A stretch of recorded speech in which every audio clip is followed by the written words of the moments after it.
Are you anxious and overthinking? And is that maybe the reason why you procrastinate things that are important for you? And if yes, then this video is for you. And let me share my screen here with you. And this video is about overcome overthinking, 3 quick techniques for clarity. So this video is for you if your thoughts feel out of control. And one of the most common symptoms I have that something isn't quite right, that I maybe am anxious or overthinking in perfectionist mode or something like that, is if I realize I'm procrastinating things that are actually important for me.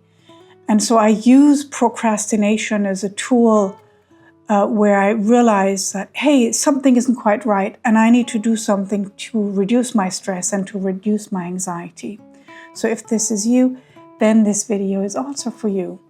So we will do this, and again, we will cover 3 short techniques. They're really easy to do.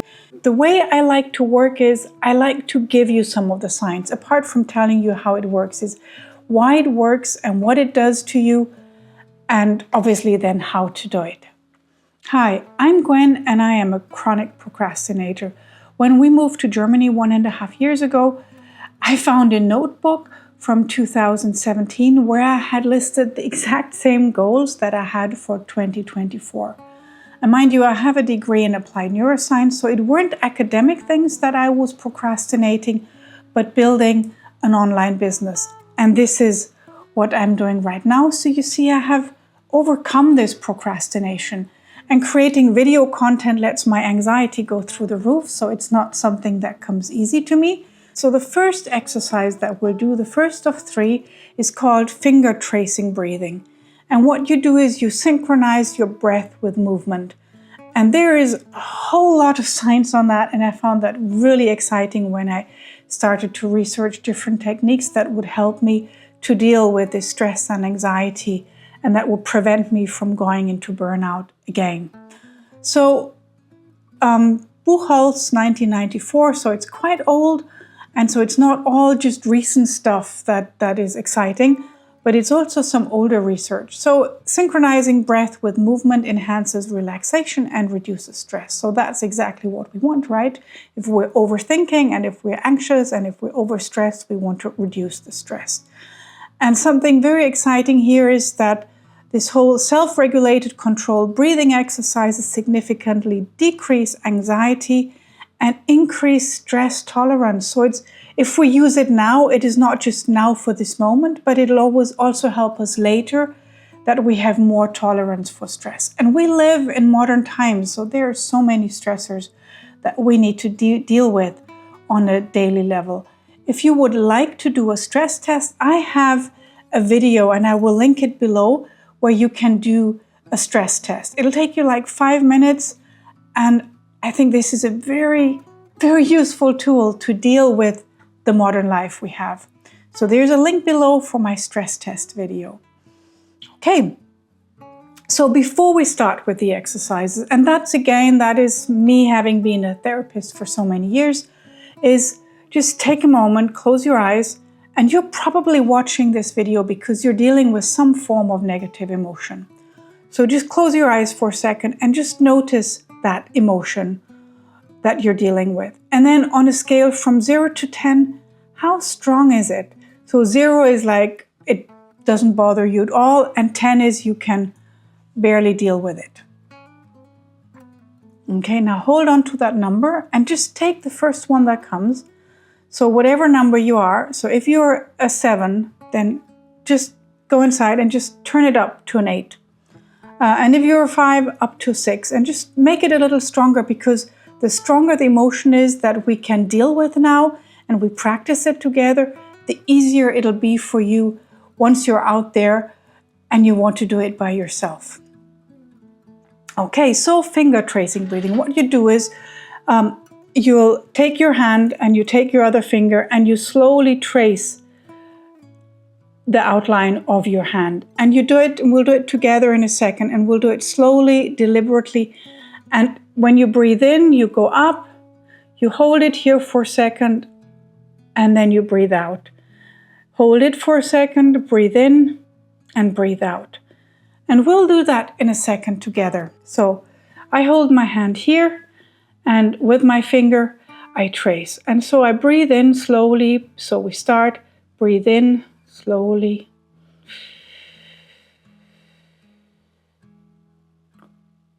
Hold it. And breathe out.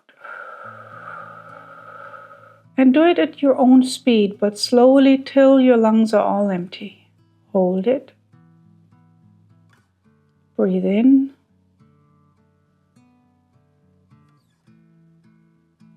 Hold it. And breathe out.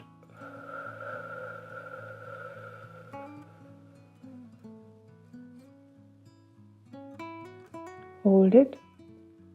And breathe in.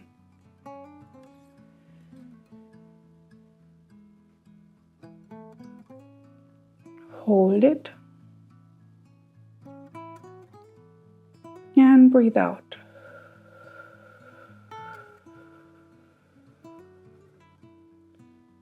Hold it. Breathe in.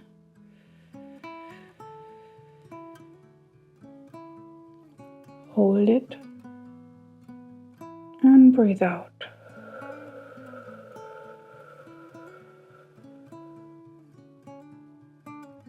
Hold it. And breathe in.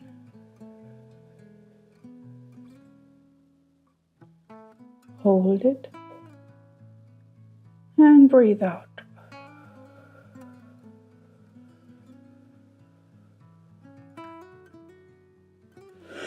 Well done, and congratulations, we've done our first of 3 exercises.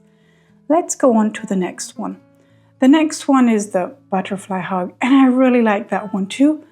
And what it does, it facilitates the complex interactions between various brain regions and neural processes. Now that sounds very sciencey, and that is for those of you who are more interested in the science. The next one is the butterfly hug, and I really like that one a lot. And it reduced anxiety and it improved hemodynamic stability. Then there's another very recent study, also from 2024, and it says that it improved understanding and management of emotional responses challenges. And that suggests also that this technique not only gives us the immediate relief of that negative emotion, but it also fosters a long-term emotional resilience. And don't we all want to have that? And that is another reason why I really like those type of exercises, because we really retrain, we rewire our brain to be more resilient, that we get better at dealing with stressful situations. So let's go on and talk about how we do it. So what we do is you cross your arms as if hugging yourself, and then with your hands on your shoulders or your upper arms, and then you tap alternate sides while breathing deeply. And we do that together. So we do that together. So cross your arms, hold your shoulders here, and I'm hitting the microphone. And you hold it here, and then we'll do that for like 20-30 seconds together. And let's start. And breathe in deeply, in and out at your own rate and speed. So let's start doing this.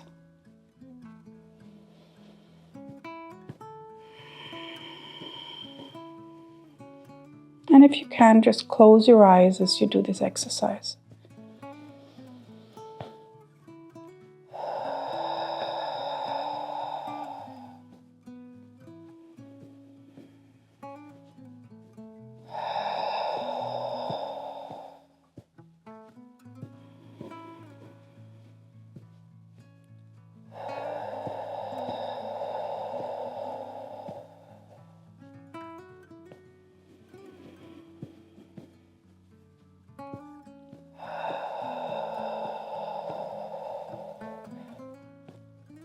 Okay, one more deep breath.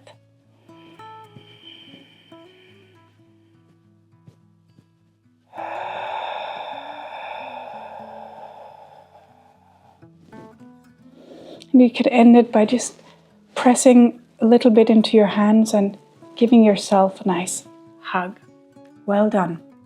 Let's go to the next one. The next one is reflection on past success. And I really like this one too. Normally, for myself, I do it in a journal or on a piece of paper because, well, there's a lot of science on how writing things affects our brain, but it obviously also works if you just think about it. And here, the science, here there's some research from Ellis et al. 2014 that it increases self-efficacy and hence lowers levels of anxiety and stress. And that's, again, one of the things we want. And what I really like about this exercise, there is by Kim and Han 2016, that it also reduces stress-induced hormonal changes such as the upregulation of melanin-concentrating hormone in the brain. So this even has a physical effect on our brain. So what we do here is we just take 5 things or more that were something that went well in our lives. And it doesn't have to be anything that is really big. It doesn't have to be you built this $5 trillion company or something. It can be something small. It can be you trained your dog well, you finished high school, you you went exercising regularly for a few days. Anything that is, and it depends on where you're at in your life, that there are different things that went well, and everybody can list 5 or more things that went well or that you did well in your life. And it can be, even if you're a teenager, it can be you studied well yesterday or you completed kindergarten. Anything that feels that it went well qualifies for this exercise. So just take a moment and just think of 5 things that you did well, that were successful, or that just went well just because they went well in your life. So take a moment and just count them in your head. And I'll do the same.